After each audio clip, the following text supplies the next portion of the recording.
Do you feel that in a time when we are more connected than ever, we are drifting away from real human connection, especially to ourselves? I do. Hi, I'm Leticia Latino, and I want to invite you to join me and my very inspiring guests in exploring ways to reconnect to your essence, to your definite purpose, to what makes you tick. Are you ready?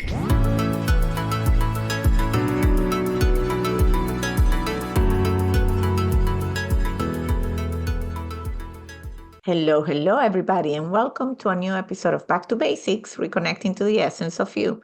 My guest today is Keramidas. He's a fellow podcaster, mentor, author, and public speaker. His show, Personal Development Mastery, does a better than mine because his ranks in the global top 1%. Wow. At 40, he was feeling unfulfilled and directionless. And that is how he started a midlife awakening and personal development journey to rediscover his purpose. This journey took him from dentist with a master's degree to a knowledge broker and podcaster.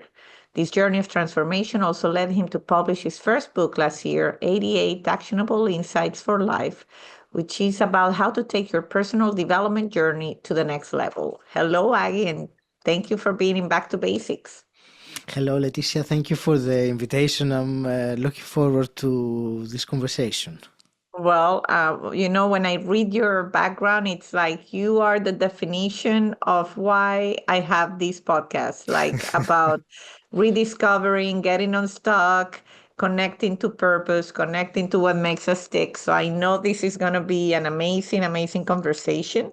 I know your name is kind of a giveaway, but I assume that you're from Greece originally. So tell us a little bit about, where you're from, where were you born? I gave a little bit more away about your journey because there's so much wisdom that I think we're going to share on this episode that I say, okay, let's, so tell us if when you were a child, you were dreaming about becoming a dentist, or how did you get into that part, and what were you passionate on your early years?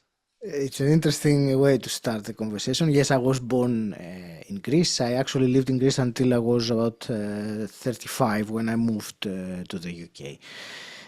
To answer your question directly, no, I had no desire whatsoever in my teenage years to become a dentist. The reason I became a dentist was because my mom was a dentist. So she, let's say, influenced me to go into that direction. So my, passions as a teenager were more of, actually there were two. One of them was computers, which still is something that I'm very, let's say, competent in. I can't compare with the new generation that are completely, they have been born with it, but I'm good at it. The other thing I was very passionate about was acting. In a way, it was something that it really drew me, to perform.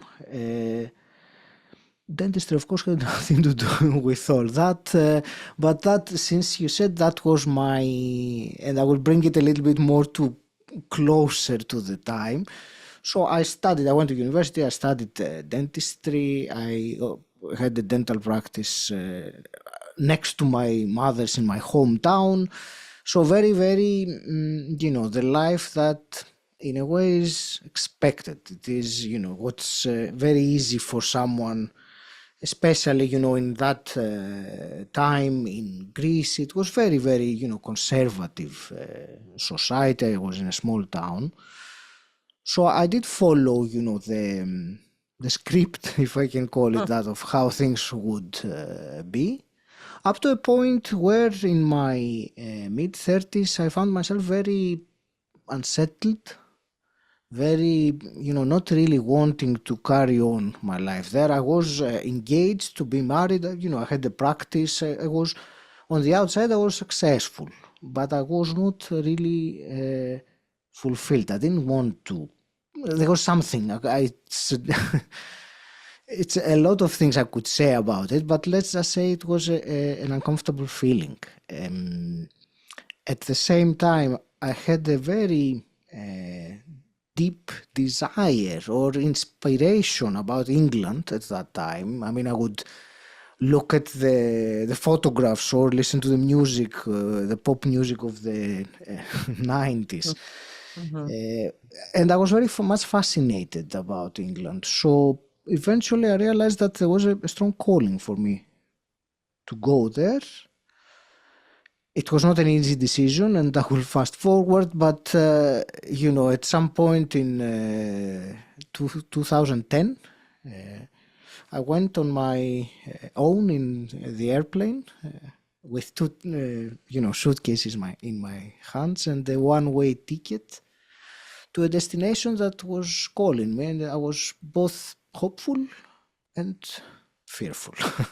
I'll take a Mm. pause here because I said, quite a few, but No, it it's was, great.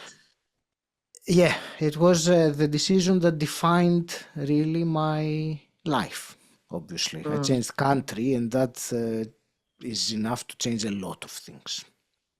Well, but you know when it's a good decision, even if you say there was fear, because you have a smile when you tell the story, like even how you got on the plane with the two suitcases. So that excitement, that thrill, that even fear, you still can share it in when you say telling the story. And I think I'm with you. I'm like, I think that not being curious, like you were curious about England and you didn't know what it was going to bring.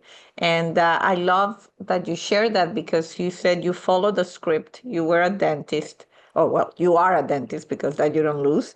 But like people, I'm sure that you had a lot of people saying, "Are you crazy? Why are you doing?" And and you still follow your gut, which is what a lot of people say about the importance of following that inner voice. Was any process like that saying, "Yes, go for this"? Definitely.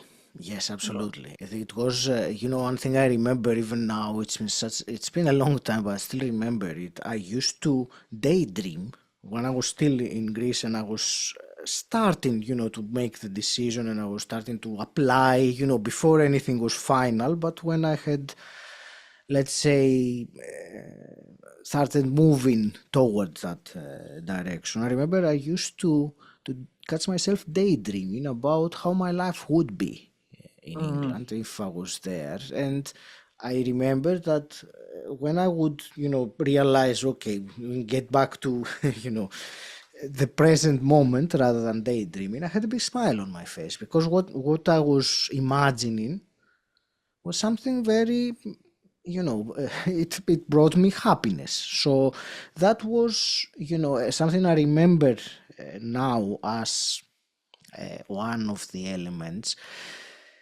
I think, Leticia, there were two factors at the same time there. One was a dissatisfaction with my life as it was there, and an emptiness, a feeling that I don't want to do this. I was unhappy, shall we say.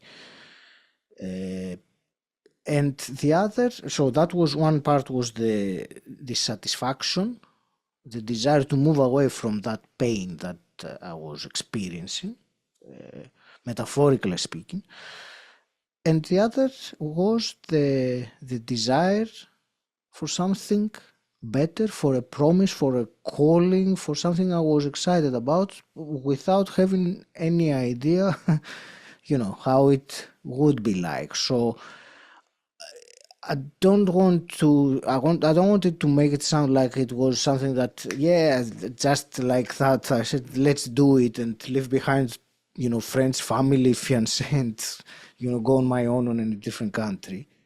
It took a while, a long while, to finalize the process and decision. But I was, I remember even now there were some little signs along the way that things were smoothened toward that direction. There were challenges, of course, but I never struggled with something. If things would happen very. They took time, but more than I was expecting, but they happened effortlessly. So I think that was an indication also. That's nice. They always say there's certain flow to things that there are things that are maybe on by the script, as you say, and yet they are not like happening, and then there are other things completely out of the blue that then have a certain flow to them that you wonder like, this is happening fast or happening easier, or why is this Mm. happening this way? So you're in England, you get to England. At that point, you've been going through a major change already, transformation.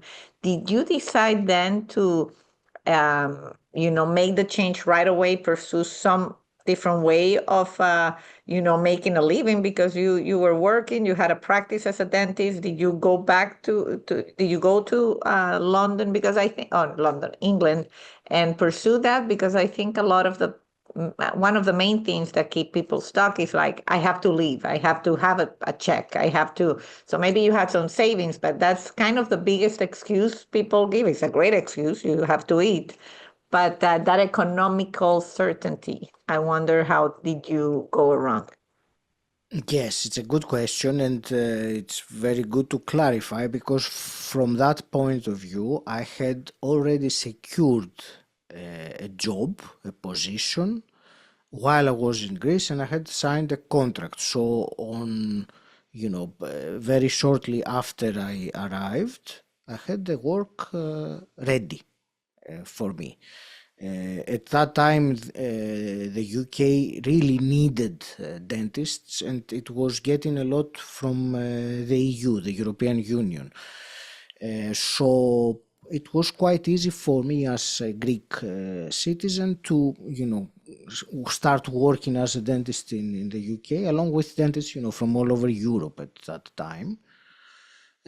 So I was very privileged in that way that there was no, uncertainty for that from that point of view. There was a salary, and it was compared to what I used to earn in Greece, it was, quite much more. So that was, you know, something that I didn't have to worry about. Of That's course, I started speaking in a different language all the time. mhm. I knew English, but it's one thing to study it and have the occasional conversation as a tourist, perhaps if you go abroad, and it's another thing to have patients come and sit on your chair and explain to you with some accents that in the southeast of England where I was there were some people that had a very unusual to my ears accent. I was struggling to understand,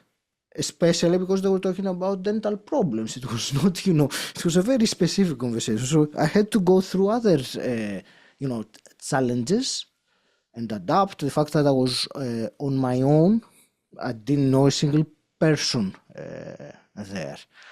So there were different situations that I had to get used to and overcome, and I became really much stronger as a result of them, because if I was on my own, there was no one I could ask, to help Mhm. with something. Everything was up to me, and it was, it was great. It was great. I felt like at that time I was, 35. I felt like I became a man for the first time without, having to ask my parents about something. I took responsibility for my life. So it was a very, let's say, adulting Mhm. experience, shall we say, in many ways. That was Interesting. 15 years ago, yeah. Well, but that's great because it gave you a lot of experiences, stories, and wisdom, because you really, the work you do now, and that's, your podcast and the speaking engagement, you are, for what I read in the research prior to the episode, it's all about transformation, and you enjoy helping others through that awakening and transformation, which is something that I'm always very curious about too. So tell us a little bit about that whole process, and how did you came to decide to host your own podcast called Personal Development Mastery, which, I mean, listening to your story makes total sense. And yeah, a little bit, tell us a little bit about that. Sure, with pleasure. I will bring it a bit then forward to after a few years when I had moved to the UK. I was working as a dentist and I decided to do a master's degree in dentistry. I thought this is really what is next for me. At that time, it made complete sense. So I spent 2 years studying, for a master's degree in restorative dentistry, a considerable amount of money for tuition. And when I graduated, I found myself in a very peculiar situation. And rather than being very, elated and proud and ready to put into practice all that knowledge that I had, learned and do some, sophisticated dentistry, shall we say. Rather than that, I found myself completely unmotivated, completely confused. I wasn't sure. I really didn't want to do any of that. And I started wondering, first of all, what's wrong? What happened to me? That it shouldn't be like that. That, Leticia, coincided with my 40s, which is a period in one's life that something changes. And I think everyone who has been through their 40s or going through their 40s has a very good understanding of what I'm talking about. So there is something that changes. What to do with it, that's a different point. But, at that time, because of I found myself in that situation, I started looking for answers. Why am I feeling like that? What is it? What I would like to do? Why? What's important to me? I remember reading a book, and it was saying, ask yourself the question: what's the most important thing to you? And I realized that I had never asked my question in 40 years. I had never really done a values exercise. Anyway, I discovered personal development at that time because I was looking for answers for myself and my life. And I got very much passionate about it. I started reading the books, going to Tony Robbins events. It was the whole lot. Eventually, I started public speaking, which was a great opposite to the person I used to be until that time, very shy, very reserved. I went the other way and started speaking in front of people. And then the podcast, to bring into your question, at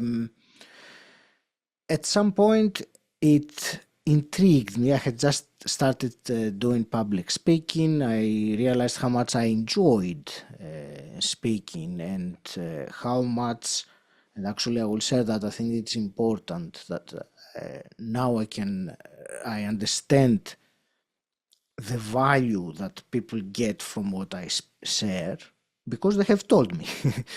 At that time, I thought that what I have to say has not much value. That was, my own internal thinking of what I had to say.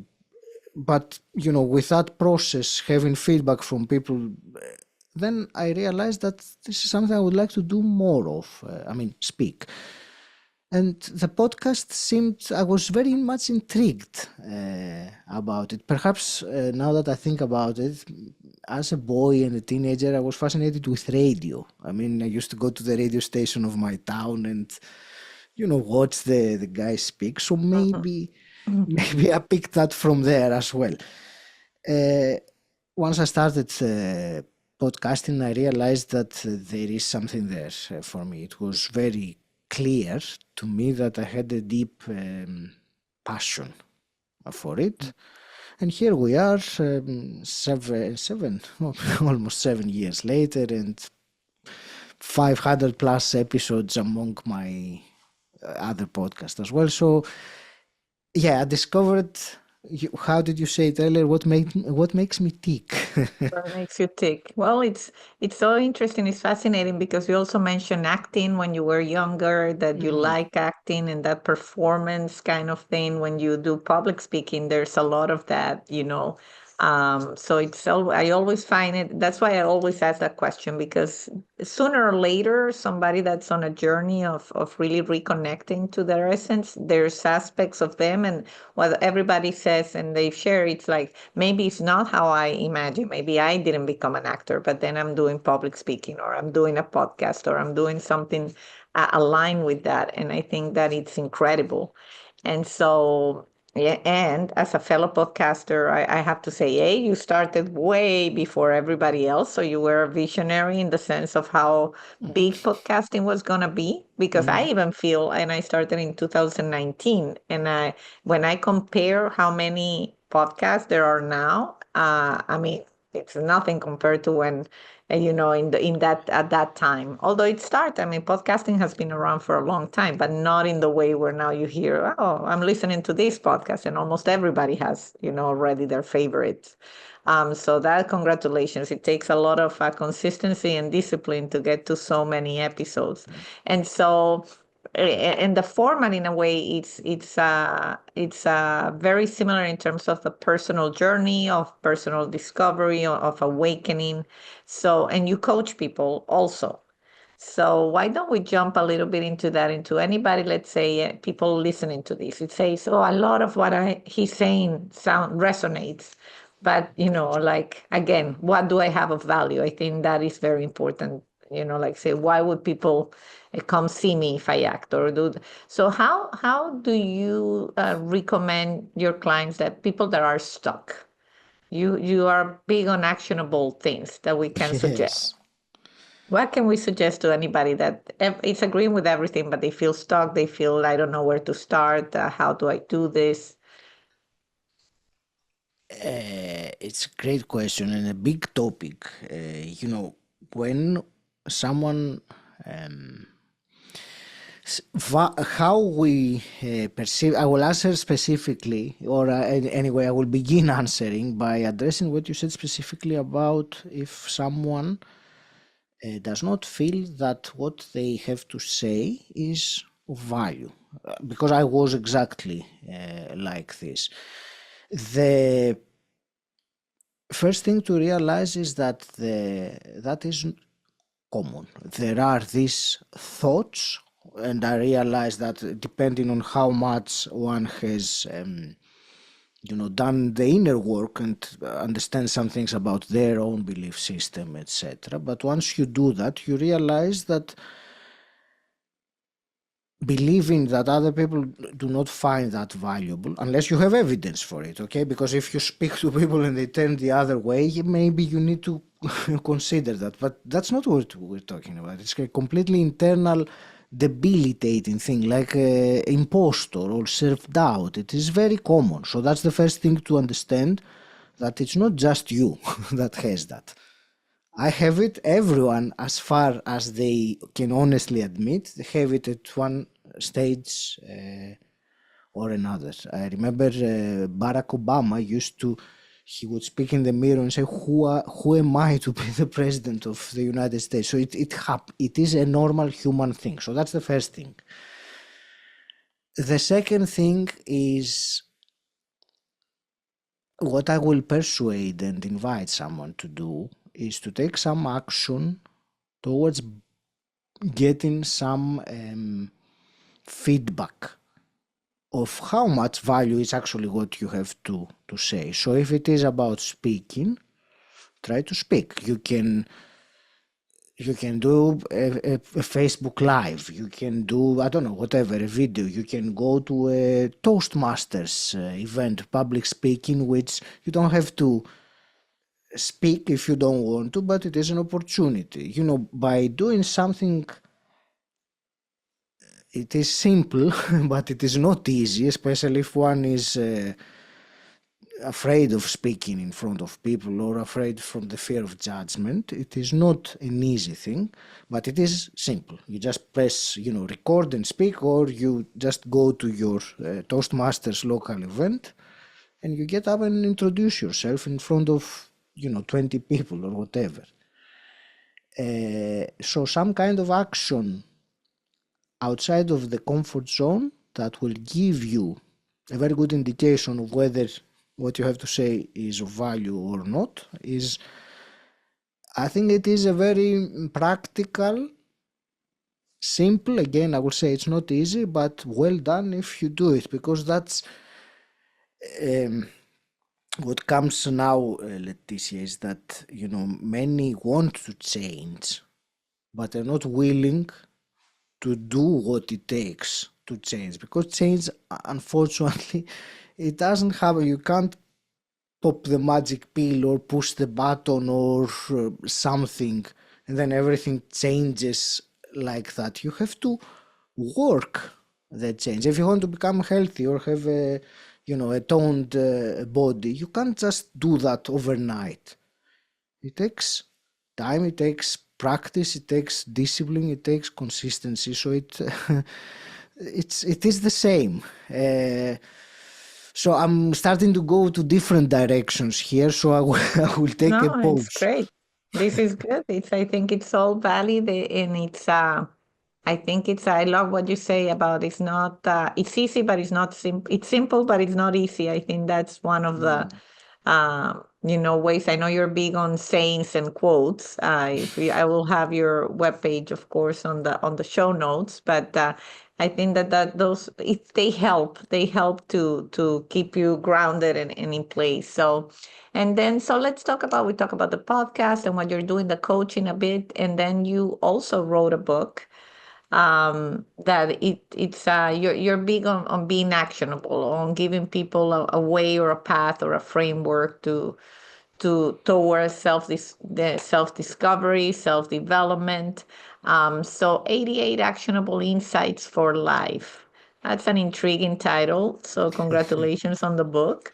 Thank you. And so, of course, I'm sure I'm not the first one. It's like, why 88, Aggie? What is it like? Were you writing a list, or what? How did you come to 88?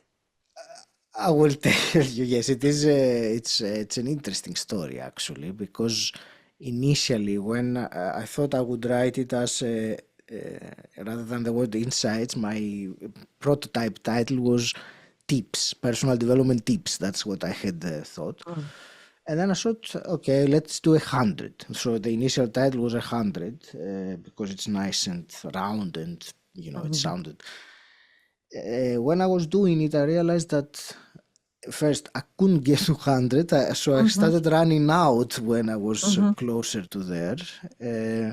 And then I thought, okay, why do I have to do 100 anyway? And 88 came as I, I wish there was some way I could explain it to you that I came to that in a logical way. Not at all. It came to me. I received it in a way, or I got inspired to use it. I thought, yeah, that's great. A great number, 88.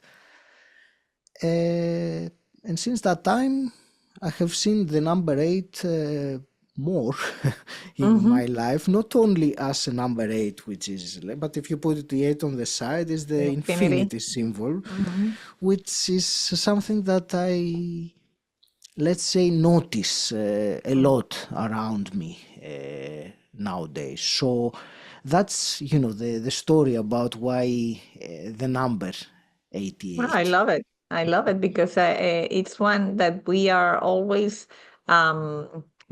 driven by. Like it has to be like the script in a way. What you said, 100 sounds better for the script, but then it is what it is, and accepting what is comes with accepting that at 88, maybe these are the ones that you feel good with, and that's it. And I think that there's learning there that we always look for more, and and there's a beautiful story about a king that gifts, and it's a long story, but it's simple. It's like the king gifts his main aide a bag with, and it says 100 coins, and when the guy goes and count them, he counts 99. And so he gets very upset because he's convinced somebody has stolen the one coin. And it was a trick that the king played on him, because when they say once you have money, you become greedy and you want more and more and more. And so there's something there always with these things that we convince ourselves that we have to have perfect number, perfect completion of things. So, and that's fantastic. And so, I mean, you have an 88 things that drive you through personal development and all that. What are the ones that maybe people have told you have resonated the most, or that you think that really stick out on the book? One I personally like is some that are related to having a morning routine or doing some practices like meditation. One I do remember now that you said that some people got back to me and say, wow, that was, I found that very interesting, was in the beginning, one of the first insights was to write down, that was the title of the insight, write down your life purpose. Mm-hmm. And that was one of my guests on the podcast that was saying that that's what he does with their clients. They say you got 2 minutes, write down a life purpose. And he was explaining that most people panic when you give them an assignment because you haven't really thought of it, but they will write something in 2 minutes. So it is, that's how I mean, and how the book is structured. That is pretty much the actionable insight, because the whole point is when you read that, to actually take 2 minutes for yourself and write it down and see what this guy is talking about. So I will invite anyone who hasn't done that. It will take 2 minutes, but time yourself. You have no more than 2 minutes. Mm-hmm. Write Just, a purpose statement or a life purpose statement. It's simple, but then most people won't do it. yeah, And I when you don't agree. do it, you won't reap any benefit from it. I mean, you can read it and say, oh, that's very interesting. But unless you do it for yourself, nothing It changes. doesn't work. Yeah, Yeah, that's I why the totally agree action. with you. Yes. It's like one of those things you read and you say, oh, yeah, I can do that. Like, it's easy. But then when you put pen to paper, it's like, oops, it's not as easy as I thought, because I think this is it or that is it. And then when you read it, it's not solid. I do remember I work on it.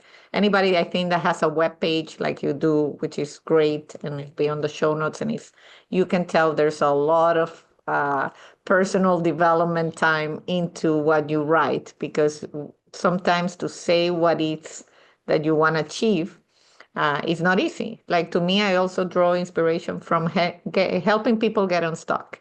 That's one of the things. And being an agent of change, like even those two words, uh, it's like it took me a long time to come up with it. And then even then you can come up with a lot of things, but then you have to be honest with which one is really where I thrive the most, where I really get the butterflies in the stomach, right? I don't know if it's something similar happened to you when you were discovering many things you connect to, but there has to be one that really is the main one. I'm not sure if it is one that is the main one like this. There is something that I think I wanted to share with you as a fellow podcaster also, Yes. and something that was that the book was directly a result of the podcast. Mhm. So the out of those 88 insights, about, let's say, 60 or something like that are from my guests on the episodes, and some were from me, my own insights. Uh, so as you have so many episodes yourself, Mhm. it is a concept or an idea that I would invite you to explore it yourself, Mhm. or because Thank you. there are many books in your previous episodes. The challenge there is to extract that part of out of these conversations and find how to, put them in a Read way. them. Yes, But yes. it's No, there I already. love that. Yeah, I love that idea. I have thought about having a book called about what makes you tick. Yeah, because that's going to be my last question when we get there. Um, And then it's incredible how many different things make people think. But in over 280 episodes, I mean, it's a lot of them repeat themselves. So you could really lump what motivates us as human being. You can establish trends among Absolutely. all the episodes in terms of what make certain people tick and other people tick, and they're all good, not right or wrong, but definitely. So thank you. I'll take that as a sign that I need to put that project in motion. Very But nice. very valuable advice. Thank you so much. So, Aggie, I mean, I always like to give my guest an opportunity to share anything else. I mean, we talk about the coaching, your book, your podcast, your own journey. What haven't we talked about? If there's anything that you maybe want to share, any other initiatives? I know you have a community also that you're trying to build around. Anything else that you want to share with the audience? I think well, the podcast, my invitation is for someone who finds this interesting to listen to the podcast, Personal Development Mastery. Apart from that, what I would like to offer, Leticia, is because we were talking about the book, so I can offer a free digital copy of my book, 88 Actionable Insights for Life, so you can find. My hope is always for the reader to find one. I don't have the ambition to say that you will love 88 of them, but this book is meant to be read as a buffet. It's not like from beginning to the end. You pick what you want, you read it. It's usually between 1 to 2 pages each insight, so it's quite short and actionable. Mhm. And whatever resonates, is it morning routine, is it breath work, is it goal setting, whatever you find there that draws you, just take some action towards it. And that's always my hope. So I will offer this to your listeners as my present to support them on their personal development journey. And they can Thank go you. to agikeramidas.com Mhm. slash 88. Oh, beautiful. That's And we it. will have it in the show notes. So thank you for that generous gift, and I think it's great because it really we've been talking about like, well, this I something touches me with this conversation. So now they can, thanks to you and your nice gift, go there and then open a page and see where the spirit guides you. I believe in the universe or God or whatever. It's like use that as a first exercise after this episode and see what is the first thing that comes up, and then follow that lead and see where it takes you. I think that curiosity is such a great gift that we have, and the follow your curiosity has been something that I've always embraced as a motto. So that's very nice, Aggie. Thank you so much. And then for when I write my book, and I will go and look at all the answers to this question, beside everything we have discussed, what other thing makes you tick? These conversations and Mm, the podcast, we are both very passionate about mhm, this, what we're doing, and we have done many conversations like this. But for me, and that's why it does make me tick, because it is how I feel after I've had the conversation. And I can really, and now I'm just examining myself, how I'm feeling right now in my body and how my emotional, let's say, state, compared to how it was like 5 minutes before the Zoom call. I am much, let's say, higher vibrating right now than I mhm. was earlier, and that is because of this. So this does make me tick. But apart from my own personal satisfaction that I feel better, there is something much bigger there that makes me tick about these conversations. Is that we with conversations like this, we raise the we raise consciousness. There are some things that you and I just shared, communicated the last half an hour, that we have never, I don't know about you, but for me there were some things that I spoke that I had never spoken about before in this way.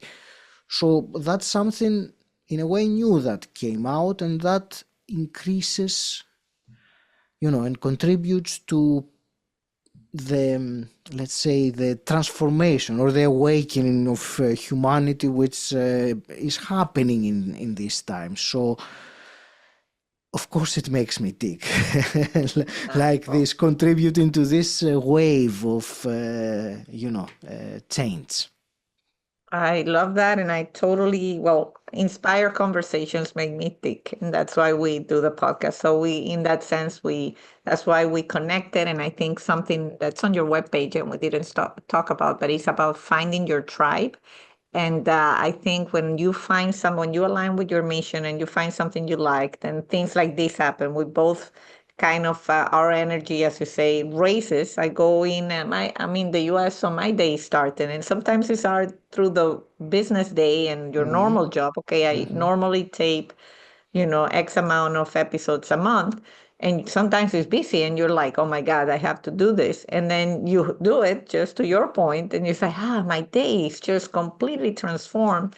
And when something you're procrastinating or you're feeling guilty about giving space to something like that, then you realize that's what creates more space for you to do even better. And it's, the famous culture of abundance rather than scarcity. And time is scarce, but then you do this and then you find a whole different perspective after you finish. So I thank you, Aggie, for that. I think, I hope if a conversation like this doesn't inspire at least one person, then I guess we quit podcasting because it's just, I know that it's going to go out in the online somewhere and it's going to find people.